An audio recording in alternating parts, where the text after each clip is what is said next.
Kisa hiki kinamhusu mama mmoja ambaye yeye alijaliwa kupata watoto 6. Ikatokea ndugu yake akafa. Basi huyo ndugu yake alikuwa na mtoto mmoja wa kiume. Sasa alipokufa aka katoto kakakosa msaada. Wana ndugu wakakaa wakasema, huyu mtoto nani amlee?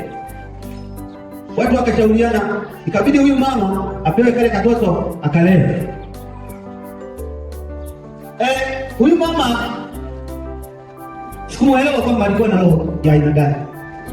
Watoto wake amewanunulia uniform vizuri kabisa, wanaenda shule. Hata katoto akana uniform na kanaenda pepo shuleni. Sio kwamba huyu mama hana uwezo wa kununulia katoto viatu, madaftari. Mpaka majirani wakawa wanakanunulia, wanakasaidia. Baadaye sasa huyu mtoto akakuwa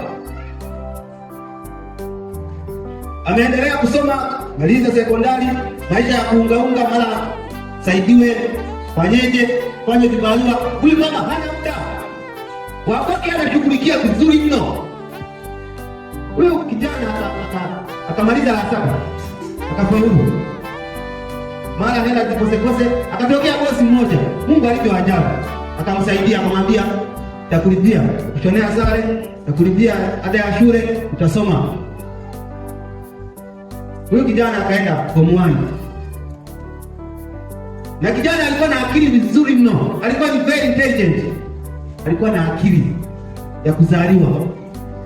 Huyu mama mtoto wake wa kwanza akawa mtabani, shule akashindwa. Unaona Mungu alivyo ajabu. Kenesi apigwa mimba, shule akaacha. Unaona? Huyu kijana akamaliza form 4 akafaulu. Form 6 akaenda huyo boss akafaulu. Baadaye kijana akapata scholarship, akafaulu kubwa. Akaenda kusoma nchi za nje. Huyu mama watoto wake wameshashindikana. Hawaambiliki. Wengine wamejiunga na magenge ya wizi, wengine wavuta bangi. Huyu naye analea mtoto nyumbani, haelewi kipindi. Huyu kijana akaenda Ulaya. Kasoma huko, baadaye akapata kazi huko. Huyu mama hajatoa magumu. Hana wa kumsaidia. Maana alikuwa na roho mbaya. Kwanza alikuwa akimnyima chakula.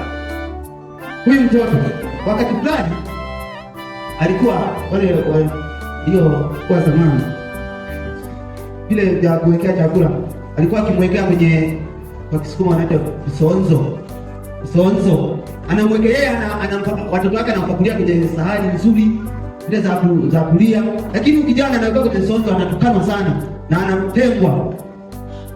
Naona na huyu kijana akafanya kazi huko. Baadaye huyu kijana akarudisha fadhila nyumbani, akaja akajenga pale nyumbani, na huyu mama akamhudumia, akamwekea mfanya kazi. Hakuwa na roho mbaya. Kwa nini nimeleta hiki kisa?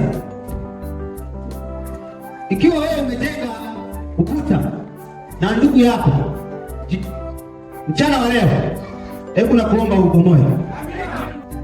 Ikiwa wewe ukimuona fulani unatamani kutapika na ni Mwadventista Msabato na uko hapa na unamfikiria mabaya kila kunako kucha, aise, wewe mbingu hiyo, nakwambia wazi, mbingu kwako ni ngumu.